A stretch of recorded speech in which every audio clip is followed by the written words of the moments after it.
Meanwhile, at the Oldsmobile dealership, doo-doo-doo-doo-doo.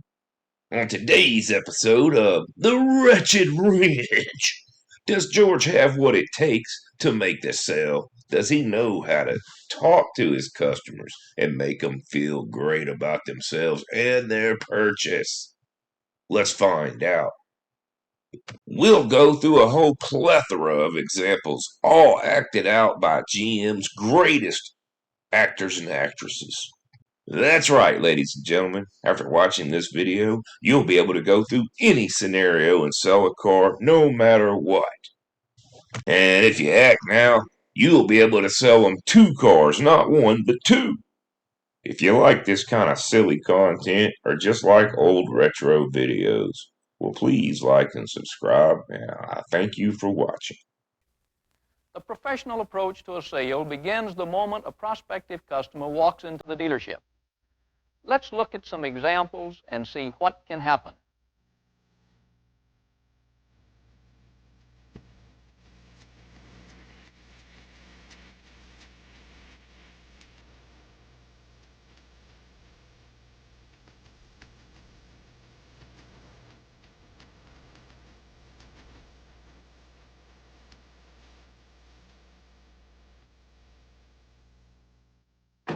Sure is a beauty, isn't it? Yes, it really is. I'm George Gill.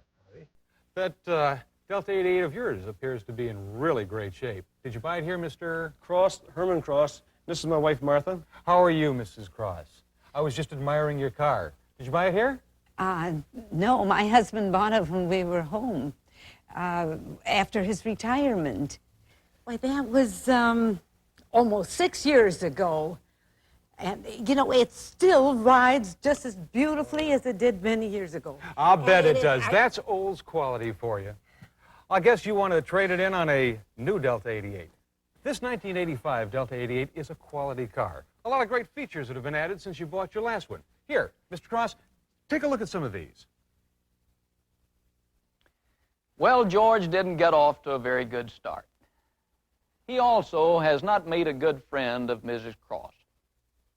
With all of the best intentions, George tripped himself at some critical points during his meeting and greeting.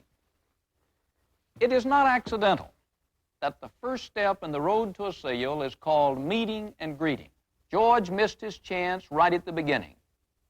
Did you observe the way he interrupted Mrs. Cross and moved quickly into a discussion of what he wanted, which was to present the car he assumed they wanted? The implication to the customer is, this salesman is not interested in me. He's not even listening to me. Remember that it takes time to sell value. It takes time to build a perception that you care. Now let's see how George Gill performs in this next situation.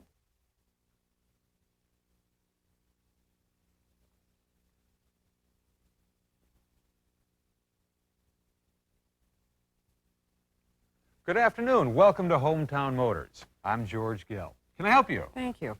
I'm Ann Drake. How are you? Fine. Your ad in today's paper says that you have an 85 Cutlass Sierra that seems to be in my price range. I'd like to see this car, please. Certainly, Miss Drake. But first, we should see if this is really the right car for you. Why don't you step over to my desk and we'll talk about it? Talk about what? All I want to do is see the car. Not much you can do with that kind of customer, right? He should have taken her right out to see the car. Right? Wrong on both counts. George Gill had the right idea. He knew he had to gain control. He also knew that he might be showing the wrong car, which could either result in a no-sale situation or an unhappy customer. Let's give George a second chance.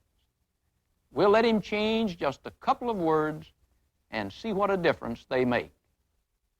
Your ad in this morning's paper says that you have an 85 Cutlass Sierra that seems to be in my price range. I'd like to see this car, please. Certainly, Miss Drake. I have a list of those cars right over here at my desk. Okay, fine, thanks. Let's see what's on the list. Okay. Won't you sit down? Well, thank you. Let's see. Here's the list right over here. Okay. By the way, would you like a cup of coffee? Yeah, I think I would. Thank you. May I have it black? Certainly, if you'll excuse me. Thanks. And from what you've told me about taking your real estate clients around to look at different houses, the four-door sedan is definitely the one you want. Oh, I think so. Actually, I had no idea that there were so many things to consider. Thanks for pointing them out to me. That's why I'm here, to help you get what you want. Yeah. I'll bet you do the same thing when you show a house. Oh, Let's say we go take a look at that car. okay. There. That was more like it. George did a pretty decent job of getting his prospect into a counseling situation. Now let's see how George does with another type of customer. Hi, welcome to Hometown Motors. I'm George Gill. I'm Al Keen. I'm just shopping around, so if you're busy, I'll just look. Hey, I'm never too busy to try being of some help. Maybe I can save you some time looking if you give me an idea of what you need. By the way, can I get you a cup of coffee? So you see, with my wife working now, she'll use the Chevy.